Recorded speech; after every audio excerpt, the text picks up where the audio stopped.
Moira de la Torre at sa kanyang kantang magpapaantok, magpapatulog sa'yo ngayong Wednesday morning. Hala, sige, tulog ka na. Ano ba yan? Hoy, Sexy Megan pa rin po ang inyong kasama. Welcome back sa mga nalalabing oras nating magkasama ngayong araw na to. Pero syempre, bago tayo matapos, magbasa pa tayo ng mga dagdag na sagot ng mga best natin sa ating tanong ngayong umaga. Ano yung mga favorite green flags mo or number 1 green flags na hinahanap mo sa isang tao? Ayan, regardless again kung ito ay gusto mong maging jowa or maging kaibigan. Of course, the green flags are not just for your significant other naman, 'di ba? Hahanap ka rin ng green flags para sa mga taong gusto mong kaibiganin or sa mga taong pipiliin mong maging included sa iyong circle of friends. Ayan, oh. Eto, magbasa tayo ng mga sagwat. Sabi ni Clarice, sa akin, Sexy Megan, 1 green flag na hinahanap ko talaga is someone who takes control because gusto niya aalagaan ka niya. Takes control pero dapat yung ako na ang bahala mentality.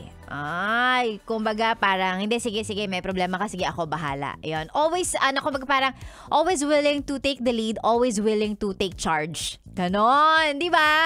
Yung kumbagang alam mo kapag siya ang kasama mo, alagaan ka talaga nito, hindi ka niya papabayaan, siya ang bahala sa'yo. Sarap! Sarap ng ganun, no? Yung, sige, ako bahala. And I believe, ang sexy sa lalaki kapag yung, alam niya yung ginagawa niya. Diba? Yung parang, oh my God, ang gwapo mo. Kasi alam mo yung ginagawa mo. Yung talagang sabihin, sige, ako bahala. Talaga ba? Yung parang laging may sagot siya sa problema mo. Sarap! Eto. Sabi ni Hazel, sa akin, Sexy Megan, 1 green flag for me, gusto ko yung nag-update all the time. Updates me all the time kahit hindi ko naman tinatanong. Not in an annoying way, pero nag-e-effort para i-update ako kung nasan siya or kung ano ang ginagawa niya. I appreciate those kinds of effort. Oh, totoo. Yung mag-update not because pine-prevent niya na magalit ka, but mag-update siya because sinasabi talaga niya na, uy, nandito ako, parang ikaw, saan ka na ba? Yan, yung mga ganon. Yung parang, kasi gusto niyang included ka sa araw niya, updated ka, alam mo yung ginagawa niya. Ang sweet. Totoo, agree ako. For me, this is sweet. Matatawag ko siyang sweet. Na parang, so ibig sabihin na update mo ko, that means naaalala mo ko sa mga bagay na ginagawa mo or kung nasaan ka man. Cute. Ito. Sabi ni Casey, for me, green flag yung hindi KJ. Kahit hindi nila trip yung trip mo, susubukan nila para lang sa'yo. Pero dapat gagawin nila because bukal sa puso nila. Not na napipilitan sila. Ganon, 'di ba? Yeah. Ako parang maganda to pag sa kaibigan kasi 'di ba minsan yung mga kaibigan mo na yung makakahanap ka ng friends na kayang sabayan yung trip mo. Kahit takot sila na parang pupunta kayo ng Star City. Oy, sakay tayo sa sa Star Breeze B, ganon. Kahit ikaw lang naman ang mag-e-enjoy dahil yun ang trip mo at sila hindi. Pero dahil magkakaibigan kayo, sige na nga, pre, sige, subukan natin yan kahit nangangatog na sila. Green flag yun for friends because alam mo na kahit anong gagawin mo, they will support you. Regardless kung ano yon. Cute, diba? Nice. So, ito. Sabi naman ni Vivi, sabi niya, for me, Sexy Megan, a green flag for me, yung alam yung sidewalk rule, lalong-lalo na sa mga lalaki. Huy! Wag ganyan. Weakness ko yan. Ang sweet po kasi. Sidewalk rule. Sige. Yung sidewalk rule na binanggit ni Vivi dito para dun sa mga hindi nakakaalam. So, syempre, pagka kunwari maglalakad kayo, babae, lalaki, 'di ba? Kung sino yung nasa danger side, dapat dun ang lalaki. Kumbaga, kung nasaan yung side na mas madali kang masasagasaan, dun dapat yung dun dapat yung lalaki, tas yung babae yung nasa safe na side. Yun yung sidewalk rule. Ayan, the rule of gentleman na pag may babae kang kasama, dun siya sa side na siya yung tago, ikaw yung mas madaling mahahagip.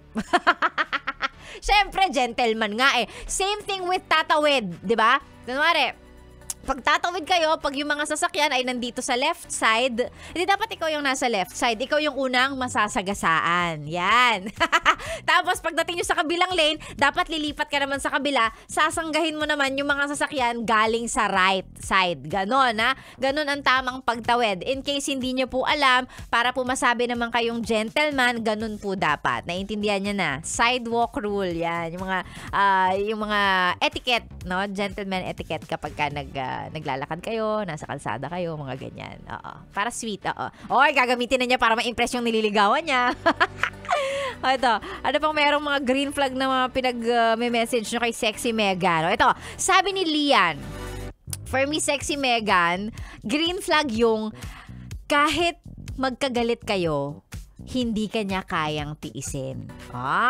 Yung magme-message pa din kahit nagkatampuhan kayo earlier. Yung iba kasi, pag galit, 1 week ka nang hindi kakausapin, titiisin ka na lang, nakakairita. Ayoko po ng ganun. Gusto ko, green flag for me, yung kahit may misunderstanding kami, hindi kami nagkaintindihan, i-message niya pa rin ako all throughout the day para tanungin how my day was.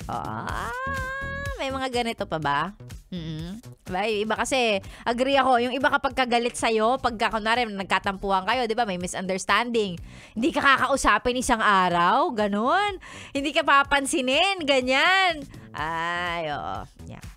Agree ako kay Lian. Gusto ko rin yung ganyan, green flag yan. Yung parang, kakausapin ka pa rin, sasabihin pa rin na kahit galit siya sa'yo, kumain ka na ha. Medyo cold ng konti. Cold ng konti, pero andun yung care. Sasabihin ka pa rin na, kumain ka na. Dinala kita ng pagkain nasa kusina. Alis muna ako. Yeah. Pero alam mo yung sweet pa rin siya sa'yo, di ba? Green flag yan. Ito na, last na. Sabi ni Jenny, sa akin, Sexy Megan, green flag na po for me, basta hindi siya gaslighter. Yan. Yun po talaga. Abusive kasi yung last jowa ko. Kaya sabi ko, never again. Never to gaslighters, abusive, and narcissistic boyfriends. Wow! Mukhang dalang-dala si Jenny dun sa mga huli niyang jowang masasama ang ugali. Well, yun nga 'di ba? Dapat umpisa pa lang, kunwari pag may makikilala ka, regardless again kung jowa or friends ito, dapat umpisa pa lang, alam mo kasi yung hinahanap mo, 'di ba? Alam mo yung mga non-negotiables and negotiables mo, yung mga ugaling hinahanap para hindi ka rin napipilitang mag-settle down dun sa kung sino yung nandyan, 'di ba?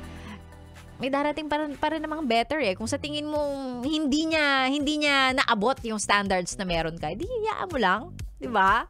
Huwag mong pilitin. Huwag mong sabihin, wag mo ring pilitin yung sarili mo na, sige, pwede na yan. Okay naman siya ng ganito, ganyan eh. Always listen. Always look for those green flags and red flags. Kasi later on, ikaw din ang mahihirapan, di ba? Nakita mo na nga nakita mo namang may tendency siyang maging abusive, may tendency siyang maging cheater. Dahil hindi mo pinansin, later on, ikaw din ang mahihirapan, lolokohin ka din yan. Diba? Iiwan ka din yan. So, know what you want para alam kung ano yung hahanapin mo sa isang tao bago mo sila tanggapin fully in your life. Wow, may pag-ganon! Seryoso bigla, tama na yan. Maraming salamat. At least, alam nyo yung mga red flags and green flags ninyo, mga B. You know what to look for in a person, regardless kung kaibigan o jowa ang hinahanap nyo. Ganon. Lalaya si Sexy Megan.